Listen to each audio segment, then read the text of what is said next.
So tell me if you've ever seen or heard of anything like this in this country, in the history of this country before.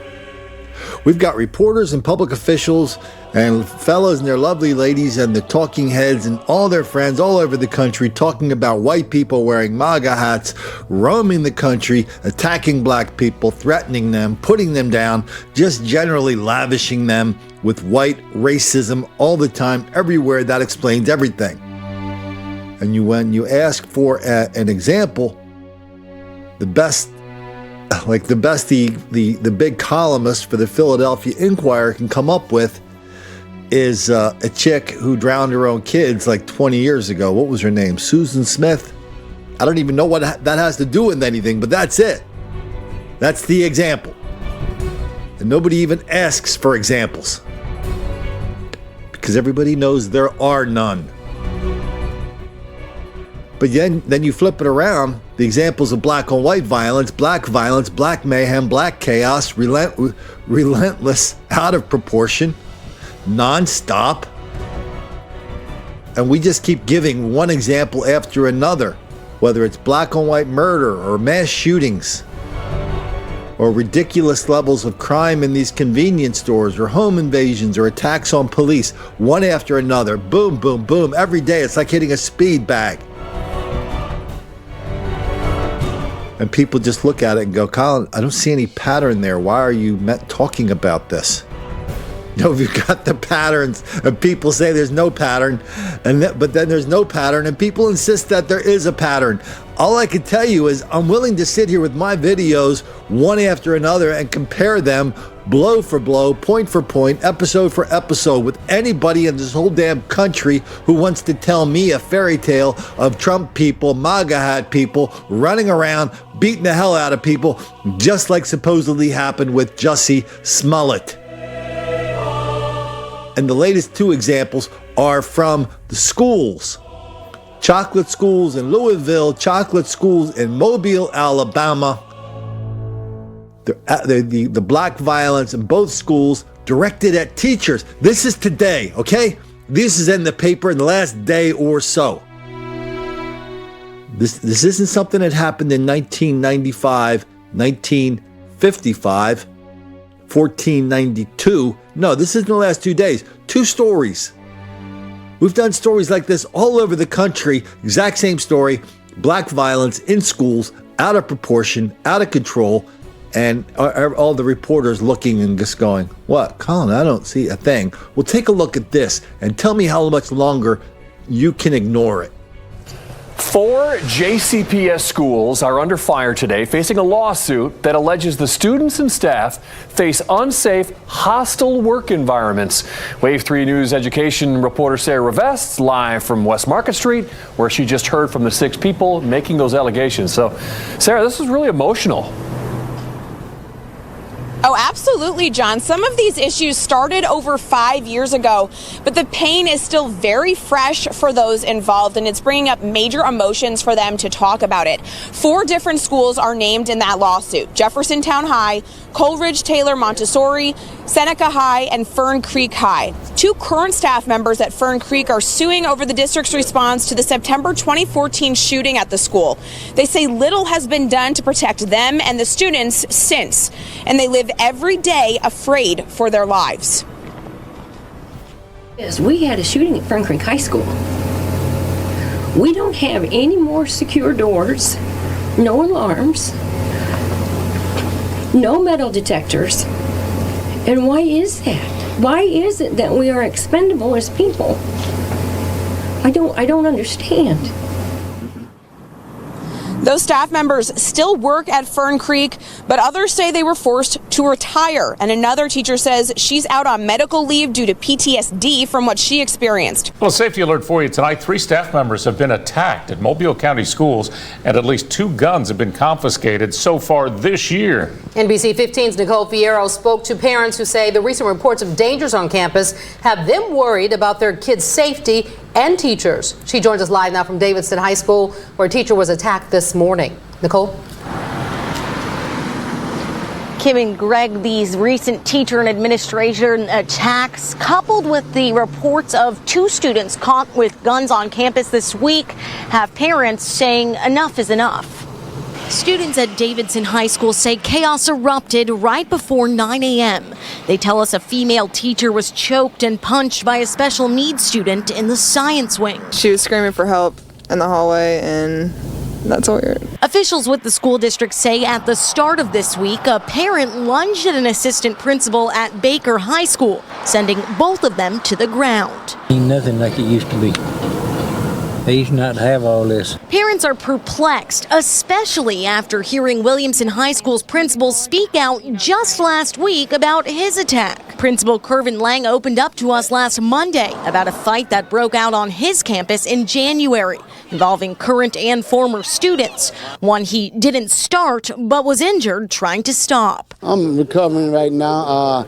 Psychologically, it had a big effect on me because at the end, I lost because those were my boys. Candy says she doesn't feel secure sending her son to school with all of this violence, especially after Mobile police found 2 students with guns yesterday, one at Murphy High School, another on a school bus. And then the pages of the once proud Philadelphia Inquirer. Here's the headline from their big dog columnist, Janice Armstrong. Yeah, we met Janice before, right? She's the one that writes every column she writes is basically like, Black history is fantastic, white people suck. That's her beat. First time we ran across Janice, she was doing a story about 200 black people rampaging through Temple University, attacking white kids on campus, off campus, on video. She did a story wondering why everybody has to make this a racial thing. Because to her, 200 black people rampaging through Temple, that's not really a black thing. And all the other attacks on white students on and off Temple campus, well, that's not really a black thing either. It's just like a coincidence, part of the world's largest coincidence. Anyway, this genius is now back. Bigots have a new whipping post, Whipping Boy and Jussie Smollett by Janice Armstrong. Then the first line is, score one for the bigots. The fact that there's so much glee about news that the actor Jussie Smollett lied about late-night attack by 2 MAGA hat wearers indicates how racist and homophobic some people are. No, she's not talking about Jussie, the guy who invented these attacks. She's not talking about every major political figure in this country who jumped on the bandwagon without one iota of proof. She's not talking about all the people who ignored all the hoaxes, recent hoaxes, and all the red flags, this, that, up. No, she's talking about us, the people from day one who said, boy, this thing really looks nasty. And I don't know if it's a hoax or not. I don't know if he's lying or not. But man, about the attack or not. But he's lying about other things. Like the next day after the attack, he came out and said, oh yeah, I'm not just doing this for myself. I'm doing this for all the other people who have been attacked by the Trump racists who are roaming the country wearing MAGA hats. Well, that was a big fat lie. So she jumps all over Ann Coulter, and here, and she goes on to say, well, just because Jussie lied, just because everybody else was so eager to believe this hoax, that doesn't mean anything. No, it's just a bunch of white people that are jumping on black people for no damn reason whatsoever. Here's a quote. When Susan Smith drowned her sons in 1995 and blamed it on an imaginary black guy, that didn't taint all white women. And likewise, Smollett's actions shouldn't be allowed to smear all African Americans and homosexuals. 1995, let me do some quick math on that. That's 1995, that's 24 years. That's 24 years. When you have to use an example that's 24 years old, it's not even a good example in the first place. When she said there was a black person involved in it, did you hear was anybody writing columns going, hey, let's haul all the black people in the country and put them in jail until we get this baby drowning thing under control? No, nobody was saying that. Nobody bought it. Not one political figure made an issue out of it. Not one newspaper person wrote a column about black people roaming the country, drowning babies. And so now Janice Armstrong, again, just like the Temple, 200 black people rampaging through Temple, she wants us to ignore two things. One, she wants us to in this case, the Smollett case, she wants us to ignore the essential racial quality of it. And she wants us to ignore this enormous pattern that has evolved over the last couple of years, more than that, of black violence in schools wildly out of proportion. Just ignore it.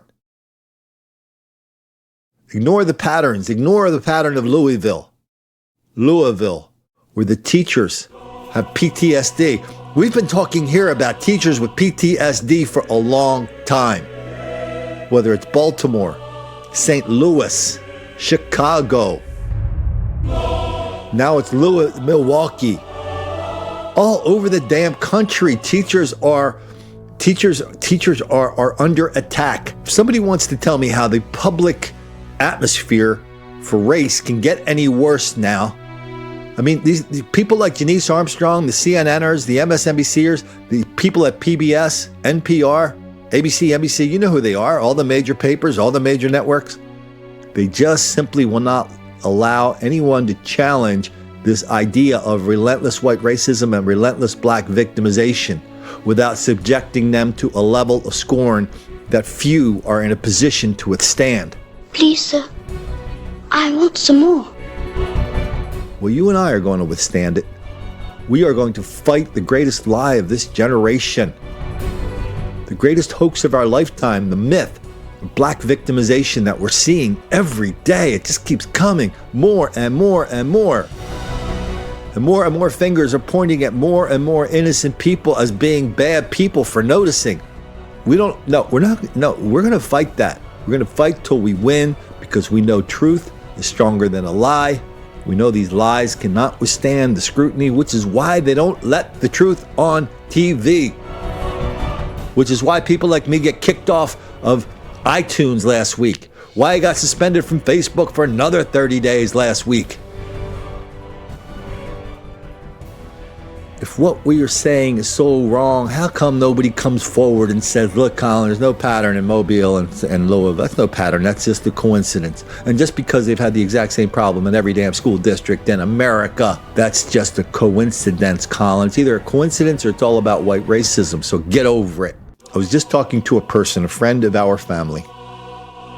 Came into my brother's house while I was there working on this video. Said, hey, how is your child in that school? I've been asking him this question for 2 years. Ever since I knew where his child was going to go to school, going to go to a school, a chocolate school. How's your child? And over the last 6 months, the stories keep getting a little worse, a little darker. Finally, his child in school is talking about going in. This is there's general, there's college prep, and there's honors in this school. His child is in college prep. They had to move his child up to honors because the college prep classes in this school are nothing but people making phone calls, cursing out the teacher, fighting, watching videos on their phones all day. There is no learning. When you get in the hallways, it's Indian country out there. It's no man's land. And yet you pick up the newspaper in Delaware today, the daily paper, published by Gannett, the absolute worst chain in America, on the verge of, they're hemorrhaging money. And the headlines in the Delaware paper today is, well, hate crimes are up. People in Delaware are fearful. And the first 20 paragraphs are about some guy in some mosque who heard from a reporter that some people were on their way to his mosque. And he was like terrified. Oh my God, I heard a reporter say that somebody's going to do something to our mosque, or could do something to our mosque. Well, it was all just one big fairy tale. Nothing ever happened. But yet these papers keep printing fairy tales, presenting them as facts. They look at facts and they call them fairy tales. That's where we are right now. And this is right about the time when lots of people, friend and foe, ask the same question. Colin, what's your solution? Or on a more personal level, Colin, what can I do? Well, the shorter answer is everybody has to do what they can. Everybody does what they can. Not everybody can do everything. Not everybody can do a lot. Not everybody can even do a little bit.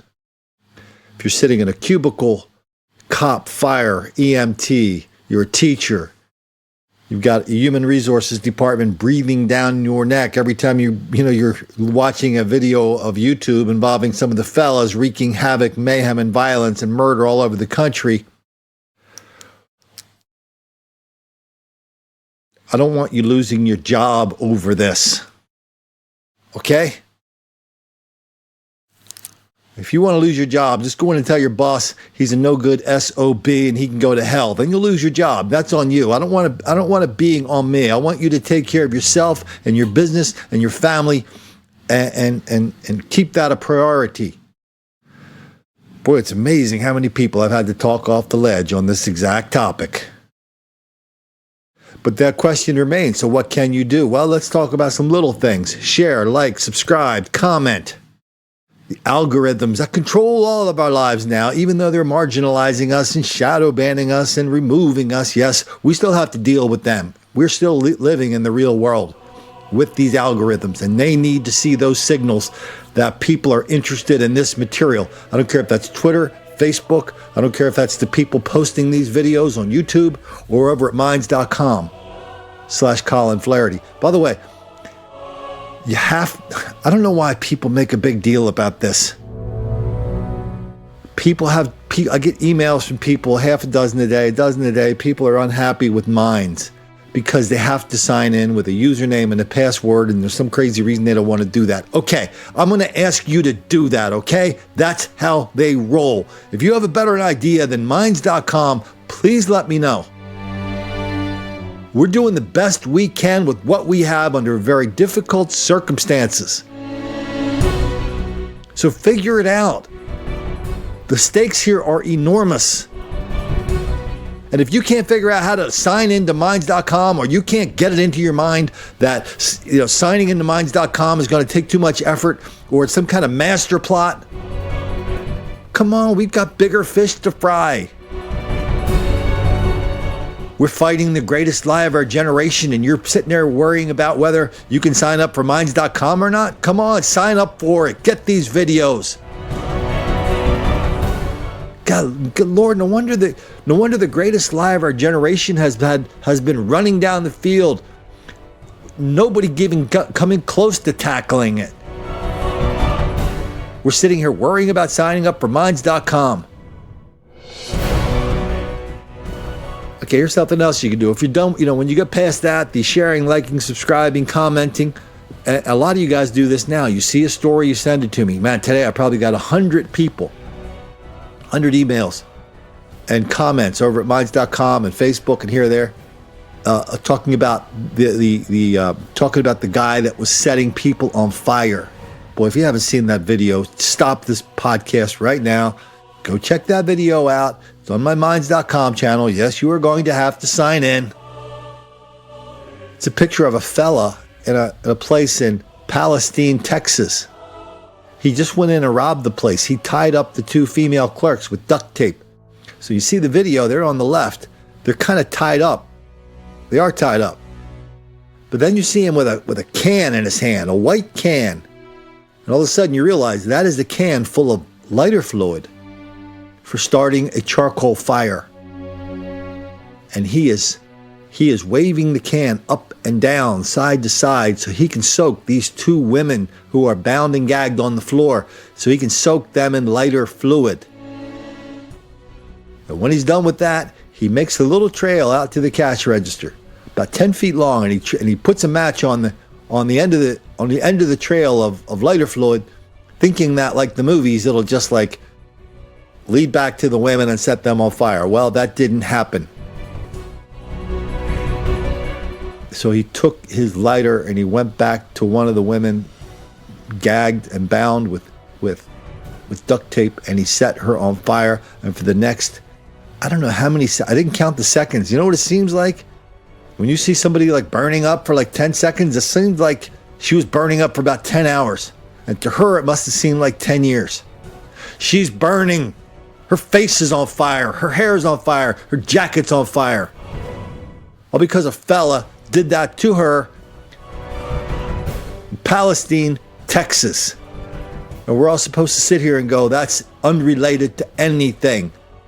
No, that's a random. It doesn't indicate any kind of violence or hostility. And it's not part of a pattern, no matter what you say, Colin. No pattern.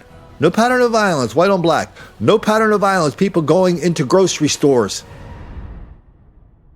Boy, I'm just thinking of the guy we did a video on. It wasn't that long ago. He walks into one of these Verizon stores.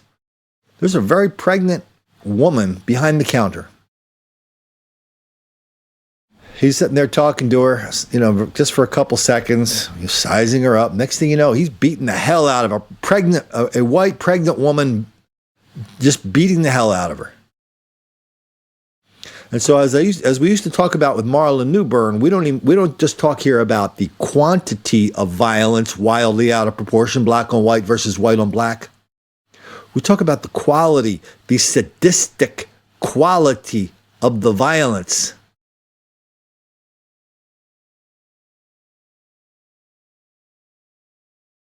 And how so many people are so eager to ignore, deny, condone, excuse, encourage, and even lie about that. And so anyway, so that's the story. That's the big, you got to go watch that story. So that's the big one. A lot of people were sending me that today. I'm glad everybody did. I mean, I'd rather 100 people send it to me than miss that than, not have anybody send it to me.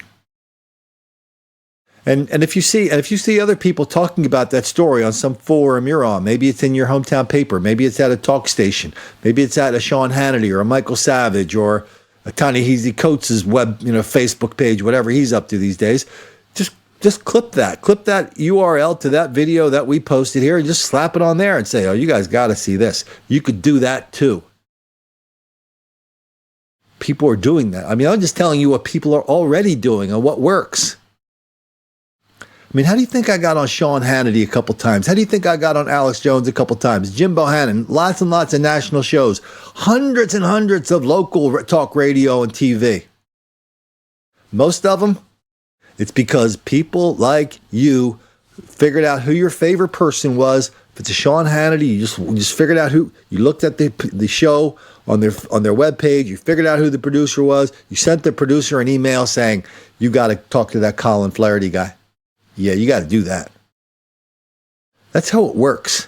Believe it or not, most of these producers and big shot guys on TV, they don't want to hear from the person who wrote, the genius who wrote the book, the genius who's making the podcast. No, they want to know that these podcasts and videos are touching people and reaching people, so much so that you become an evangelist. That's the way this is going to grow. It's the way it has been growing. That's why people keep reading my book. They keep buying it. Some people, man, like I said, I talk people off ledges. They want to take this to work, my book into work. No, don't do that. Here's something else. One of my buddies said, listen, Colin, you got to send out an email this week. Well, that's another thing you can do. Go to colinflaherty.com. Sign up for my email. I mean, we're always getting kicked off places, but people follow us around. And that's the easiest way to know what we're up to is go to colinflaherty.com. You'll see a little thing that says sign up for email. Just give me your first name and the email. It's in a box. Done.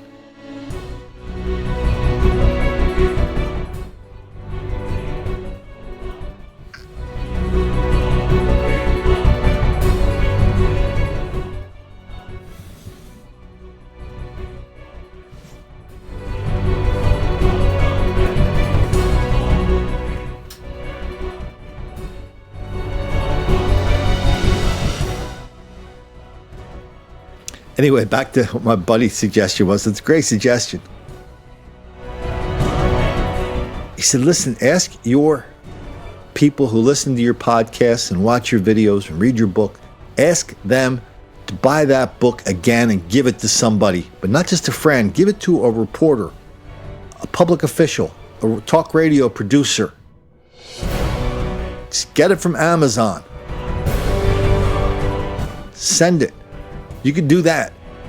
Okay, what would happen if this book showed up as the number one best-selling book in the categories that I'm listed in? I'm listed in a couple categories. We're in African American study categories. We're in Black studies categories, minority studies. What would happen if this book popped into number one, the best-selling African American book on Amazon this month? That would be a freak out. Not for me, not for you, but for lots of other people. That would be kind of fun, wouldn't it?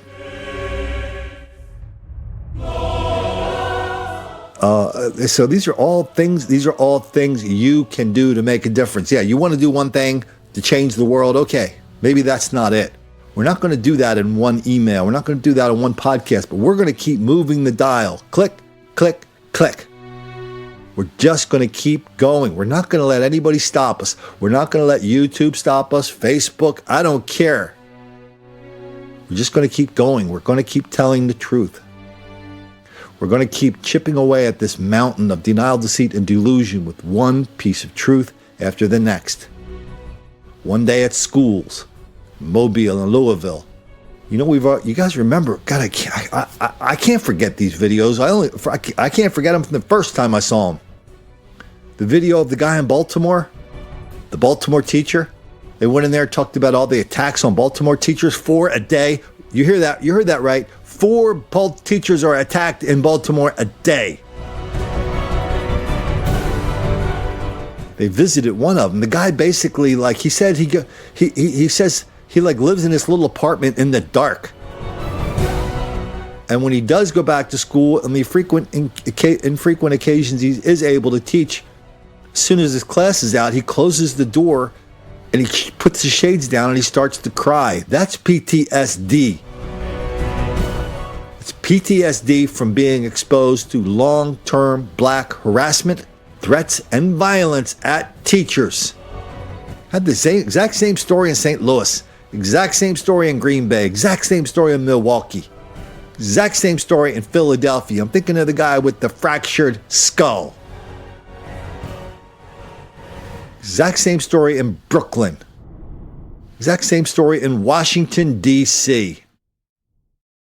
And what was the suggestion in Mobile?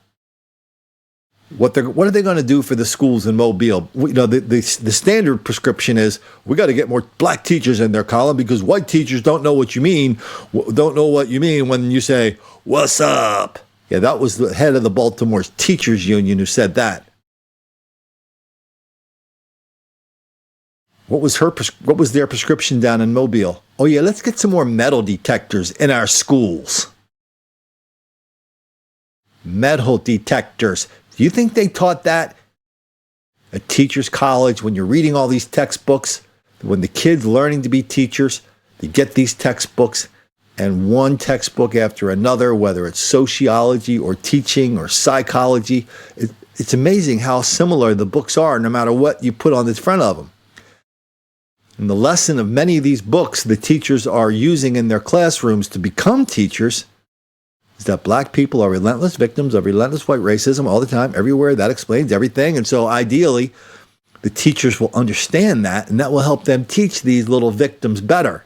So the teachers, you know, they're all tiptoeing through the tulips to their first day of class in the ghetto, where many teachers have to teach the quote-unquote underserved populations so they can get their student loans forgiven. You got like 6 years to do 4 years in these schools. That's not a red flag that we have to bribe teachers to go teach these underprivileged kids, quote unquote underprivileged. Why do you have to do that?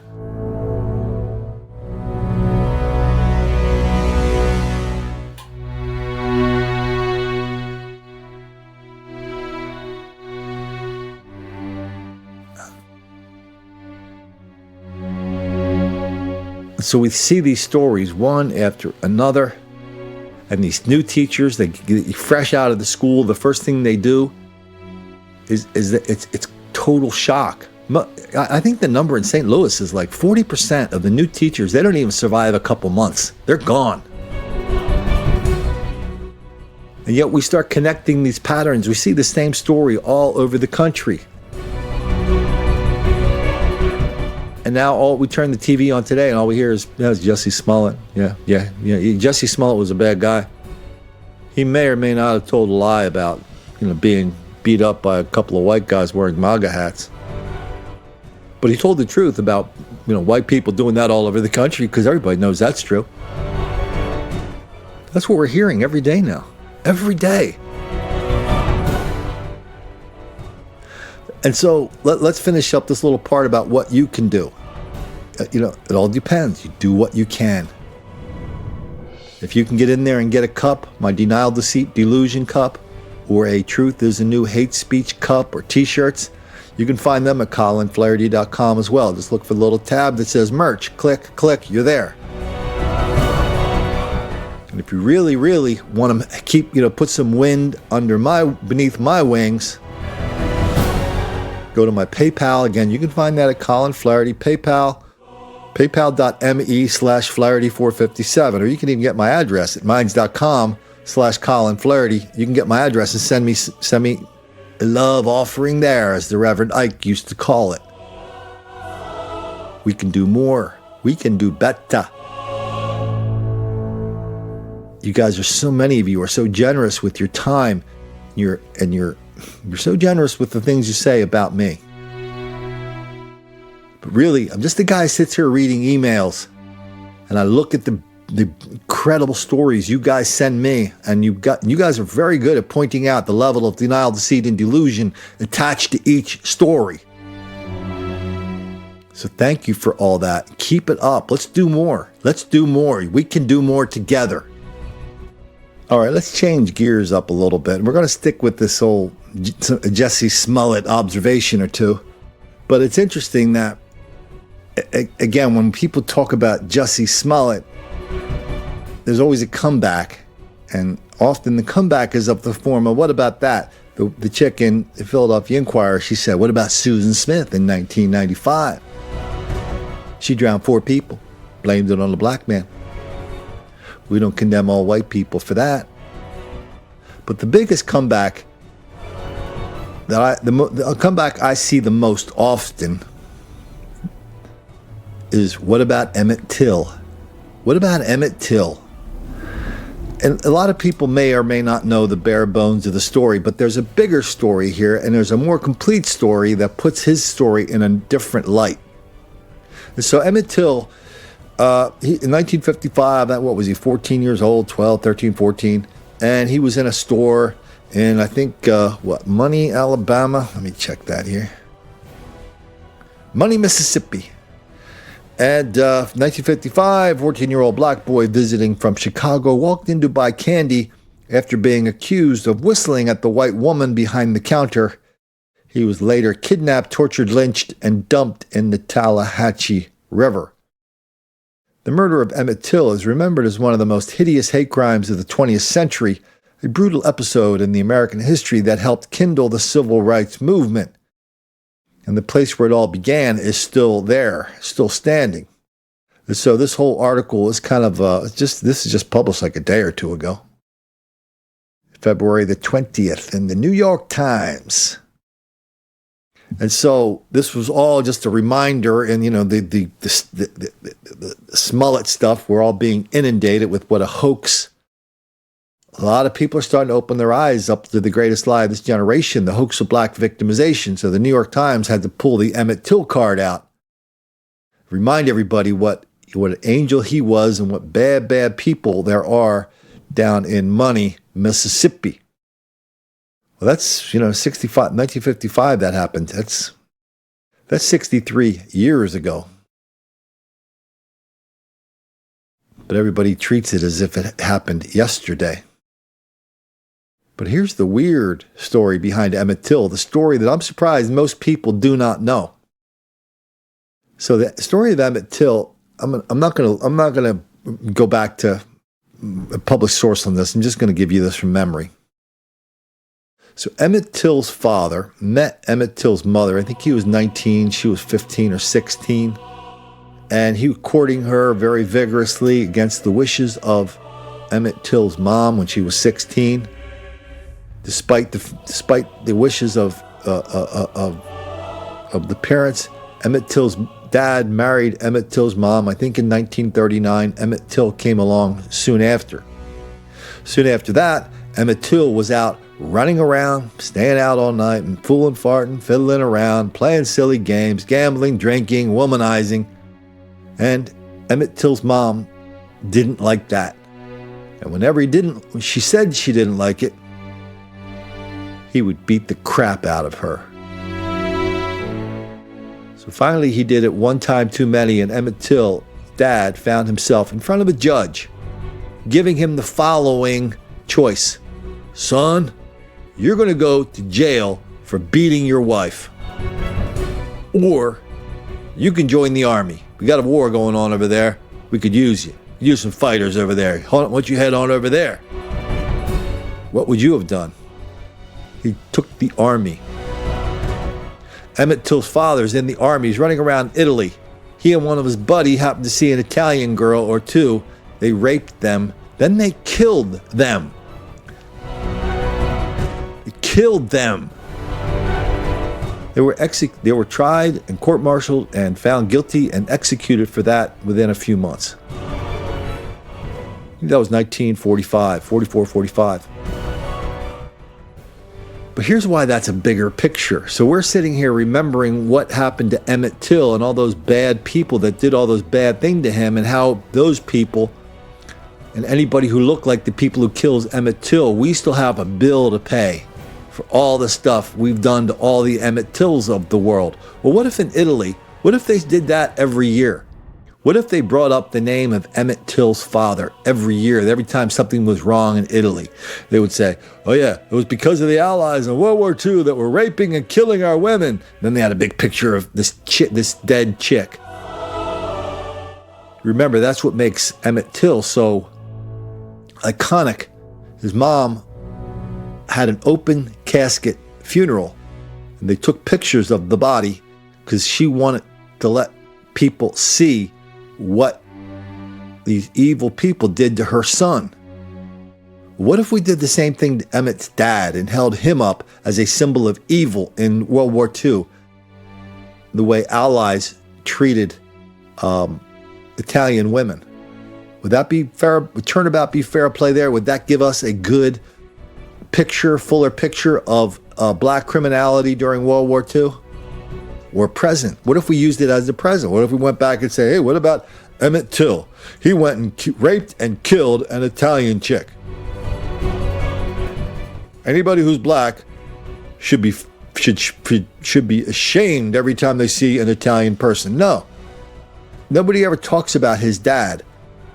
But a couple of, more than a few historians have gone through all the records, talked to all the people about what happened. The guy just wrote a book about it last year. I mean, he did everything. A black guy, he did everything to find one comma out of place where he could introduce one element of doubt into the trial and execution of Emmett Till's father. There wasn't one. It was cut and dry.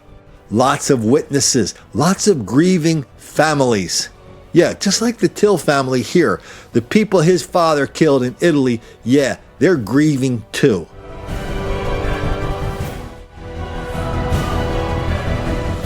I didn't invent this virtue display game. I didn't invent this game where you can just go back in time at random, pluck out a victim, hold it in the public square and say, yeah, you're responsible for this. Today, what happened 63 years ago? Yeah, you are. I know we're so used to it, but does it, if you kind of look at it fresh, does it seem weird? I never forget the first time I saw the expression protected class. I was doing a story in Minneapolis, how in downtown Minneapolis, large-scale episodes of black mob violence, here, there, everywhere, holidays, malls, downtowns, bad business. So I saw an episode, and it was really kind of happening a lot.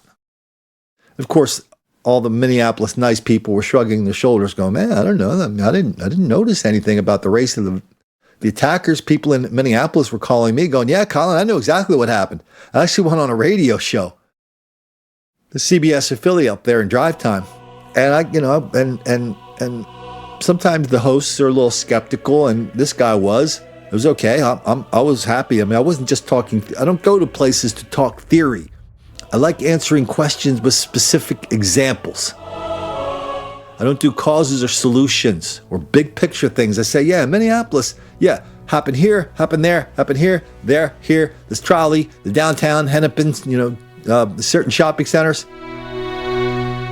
talked about, and then all of a sudden, okay, then the guy goes, okay, Colin, I'm not really sure I'm to believe this, but why don't we take some phone calls? And I was gone.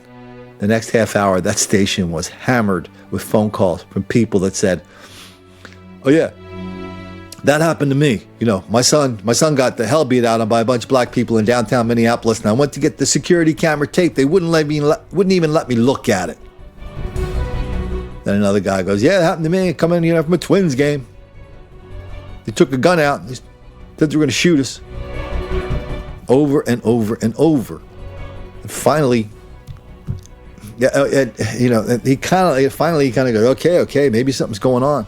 Of course, the producer stepped in and reminded him that no, there's nothing going on there. This is all just made up stuff. Nothing's happening. 2 months later, another producer, like I think the morning weather guy, one of the morning news guys, he used to jog to work. So he's on the streets of Minneapolis at 4 a.m. doing his little jogging thing. A bunch of fellas pull up in a car, beat the piss out of him, put him in the hospital for a long time. What was it Ayn Rand said?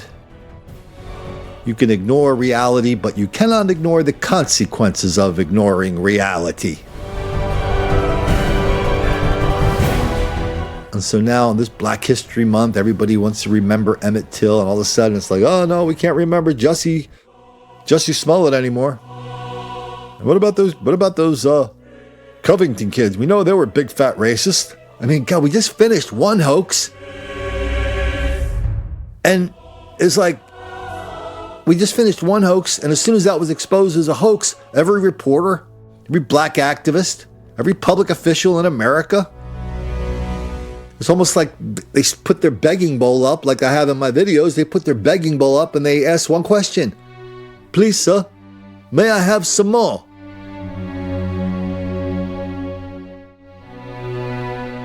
So every time we hear the words Emmett Till, we are absolutely entitled to say, well, if Emmett Till is a symbol of victimhood, what about his father? Isn't he the symbol of a different kind of victimhood? Isn't he a symbol of black violence wildly out of proportion?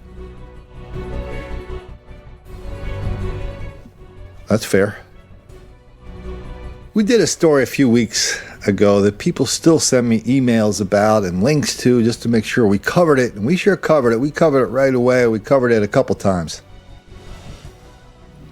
It's a musician out of Nashville by the name of Kyle Yorlitz. You remember that guy? He was a guy from Central PA, decides to go to Nashville to fulfill his dream. He was a singer and a songwriter. He had a band. He had music videos. He had a little something going on, and his career was starting to take off. So he moves to Nashville. He moves into the hood. He didn't even know Nashville had a hood. It doesn't get the attention that the hood in Memphis gets, but Nashville actually is starting to catch up with Memphis. Anyway, there's a development in that story, which is kind of weird. I'll just remind you what the story is. A witness saw a group of juveniles approach Nashville musician Kyle Yorlitz with a gun just before he was fatally shot, said a detective. And so they're going through the details of this case. This witness actually saw them go up to the victim and saw the gun being held out and heard a shot. This came at a detention hearing for 3 of the 5 juveniles. Juvenile. Boy, I'm going to take a detour from this just for a second. We'll come right back to this. I was just keeping an eye on Laura Ingraham before I started this podcast, recording this podcast. And her show, they had a thing like, what is the impact of all the Jussie Smollett hoax on the African-American community? Wow, it's just, that first of all, that kind of disproves the old theory that there's no such thing as a stupid question. But really, it's just one more example of conservative reporters. I like Laura. I've been in her magazine, Life Zet.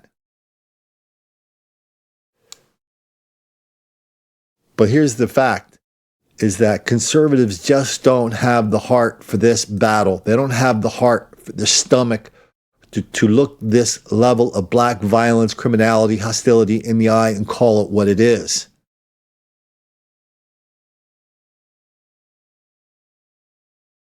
This whole black on white hostility latest manifest in the Jussie Smollett hoax and lies, and the willingness of so many people to believe it. It's weird how many people can do this story without using the word black or African American. It's like, yeah, it's a hoax pulled on Trump people. And they just, everybody knows if you get anywhere near the word black or African American, or as they say in Australia, teenagers of African appearance. And they really are sending out the signals, A, that they're afraid, and B, they've got very good reason to be afraid, and thus they're doing these stories, and everybody knows they're not going to call anybody out on it. They're not going to call people out for the central organizing feature of this hoax, of this violence, that the perpetrators are black. You could almost say these stories do more damage, do more harm than good. If you're sending out stories that you have an open field. And so anyway, we get stories like this one from MSN, a website. I think they picked it up from one of the local affiliates. It's all about a bunch of juveniles killing this dude. And they went through the details, nasty, nasty, nasty business. But then what's weird, what got my attention was there was one person on the stand, and there was no surprises on the stand. This is pretty much perfunctory to go up there and just say, yeah, those guys did it. Oh yeah, bind them over for trial. Bind them over for trial. Big jam. At one point during Saxon's testimony, says this article, when one of the witnesses referred to one of the three suspects in the courtroom, the boy responded softly, saying, quote, "Better not say my name," more than once. I don't know why the reporter who wrote the story didn't figure out what was going on. That was a threat. That was witness intimidation. Remember, you don't have to intimidate just the witness. If you can intimidate the witness's brother, sister, mother, father, uncle, aunt, whatever, kid, that's just as good. A brick through the window is just as good. A firebomb through the window is just as good. Cars screeching by the house at odd hours of the night, shooting guns, is just as good. And this guy just telegraphed it. And the paper, and this website, this reporter is just sitting there going, well, I don't have any idea what that means, but he did lead into this story, so this party at least he figured out. Quote, the suspects, these are the killers, the suspects talked to each other, laughed, and turned around throughout the hearing. At multiple points, their lawyers and court staff told them to be quiet. Toward the end of the hearing, the juvenile court judge told court staff to take the three suspects back to detention because of their behavior. I don't think they're very interested, said the judge. They've been sitting there like they've been sitting on the playground. After the hearing, the defense attorney, who was representing one of the suspects, said their behavior in court reflected their age. We're dealing with children. They might not appreciate or understand the seriousness of what happened. That's exactly what our buddy Janice Armstrong said when 200 black people rampaged through Temple University attacking white kids only. She said race had nothing to do with it. It was all about being a teenager. How many stories have we seen where the fellas in court openly mock and scorn, not just the court, but just as often, the family of the victim? How often do we see them get into fights in the hallway? Often.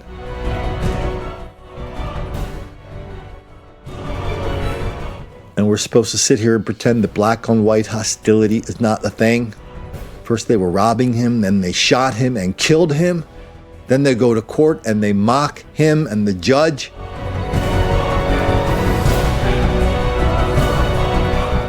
And even when we see a pattern of this over and over and over and over and over, that has nothing to do with anything, right? just a coincidence.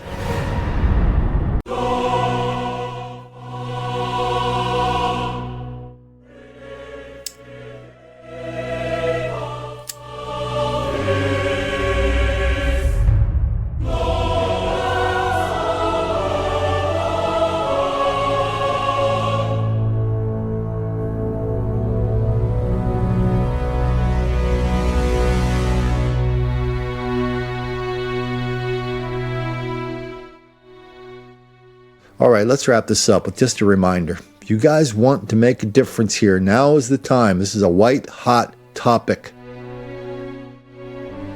Again, don't do anything to hurt you or your family. Don't do anything to hurt your ability to support us financially if that's what you want to do.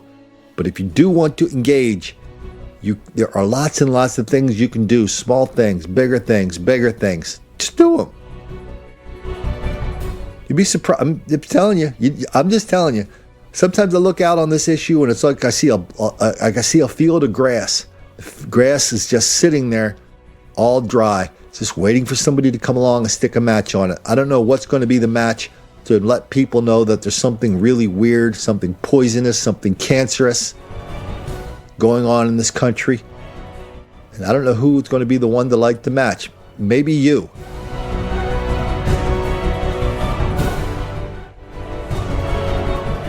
I, for one, cannot wait for that day to happen. We'll be a better country when it does happen. But along the way, we are going to make a few black kids angry. I'll talk to you next time.